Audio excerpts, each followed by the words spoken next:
TTD chairman BR నాయుడుపై విమర్శలు వెలువెత్తుతున్నాయి. 32 ఏళ్ల బంధం అంటూ ఆయన చేసిన వ్యాఖ్యలపై మాజీ మంత్రి పేర్ని నాని మండిపడుతున్నారు.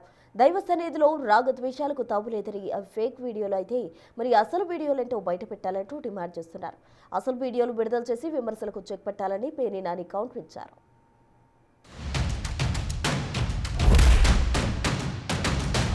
భయపడేది లేదు, నాకు అలాంటి ఉద్దేశాలు లేవు. నేను ఇట్లాంటి పిచ్చి పిచ్చి పనులు చేసేవాడిని కాదు.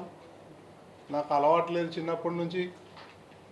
నా మీద ఇటువంటి లేనిపోని కొన్ని మార్పింగ్ చేసి నా మీద బుర్ర తలితే మాత్రం నేను ఊరుకునేవాడిని కాదు. నేను లీగల్గా ఫైట్ చేస్తాను, వాళ్ళ సంగతి చూస్తాను. నేను ఈ వన్ మ్యాన్ కమిషన్ వస్తుంది, దీన్ని డైవర్ట్ చేయాలి. ఈ దొంగలకి డైవర్షన్ పాలిటిక్స్ బాగా వచ్చు. ఎప్పుడు ఏం చేయాలో ఎలా చేయాలో డైవర్ట్ని ఎట్లా చేయాలో అనేది ఏమున్నాయి ఆ వీడియోలో చూడండి మీరు. అందులో ఏం తప్పు ఉంది? ఫ్యామిలీ ఫ్రెండ్స్ ఉండరా, కలవరా, పోరా, రారా? నాది 20 సంవత్సరాల క్రితం ఉన్నటువంటి ఫోటోలు పెట్టి మార్కింగ్ చేస్తారు. ఇప్పుడు ఏదైతే వీడియోలు పెట్టాడో వాళ్ళ ఫ్యామిలీ మా ఫ్యామిలీ మోర్ దెన్ 30 ఇయర్స్ నుంచి మాకు ఫ్యామిలీ పరిచయాలు ఉన్నాయి. వాళ్ళ ఇంటికి మేము పోతాం, మా ఇంటికి వాళ్ళు వస్తారు. అంత మాత్రాన అసలు కొన్ని చోట్ల వీడియో మార్పింగ్ చేయడం జరిగింది. ఆ చేసే గాడిదలు సరిగా కూడా చేయలే. మళ్ళీ నేను ఎన్నిసార్లు చూసినా అందులో నాకేం తప్పు కనిపించలే.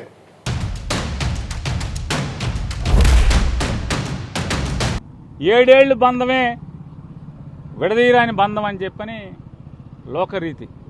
అలాంటిది 32 ఏళ్ల బంధం, బలమైన బంధం, గట్టి బంధమే. ఆ బంధాన్ని ఇప్పుడు ఎవరు తప్పు పట్టారు? ఏమన్నారు? ఎవరైనా తప్పు పట్టారా? బంధం ఉండకూడదని ఎవరన్నా అన్నారా?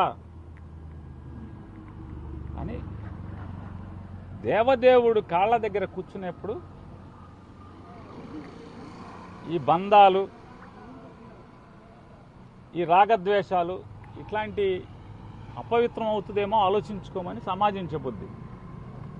చెప్పిన సమాజాన్ని ఇంట్లో పొయ్యిగట్టు దగ్గర 30 ఏళ్ల బంధం ఉన్నటువంటి 30 సంవత్సరాలుగా అవినావ బంధాలు ఉన్నటువంటి వారు, ఒక స్త్రీ మరొక పురుషుణ్ణి శ్వాస తగిలేంత దగ్గరగా నుంచుని నడుము మీద చేతులేసుకునేంత బంధం ఉంది. దాన్ని తప్పు ఎవరు పడతారు? పోయే కాలం కాకపోతే ఎందుకే మీరు తప్పులు పడతారు? అసలు పాపపు లోకం ఇది. ఎందుకు తప్పులు పడతారు? భక్తులను ఉద్ధరించడం కోసం టీటీడీ పదవి చేపట్టారు. అలాగే జనం సౌకర్యం కోసం ఒరిజినల్ వీడియోలు వదలండి, తప్పే ఉంది. ఫేక్ అని చేతకాని వాళ్ళందరికీ అవకాశం ఎందుకు ఇవ్వాలి మనం? కోటండి నాయుడు గారు, ఈ ఎవడెవడైతే బుద్ధి తక్కువ ఎదలు, తప్పుడు ఎదలు, ఫేక్ వీడియోలు తయారు చేశారో, వీడియోలు చేయడం కూడా రాని వాళ్ళని ఒరిజినల్ వీడియోతో కొట్టండి, నోరు మూసుకు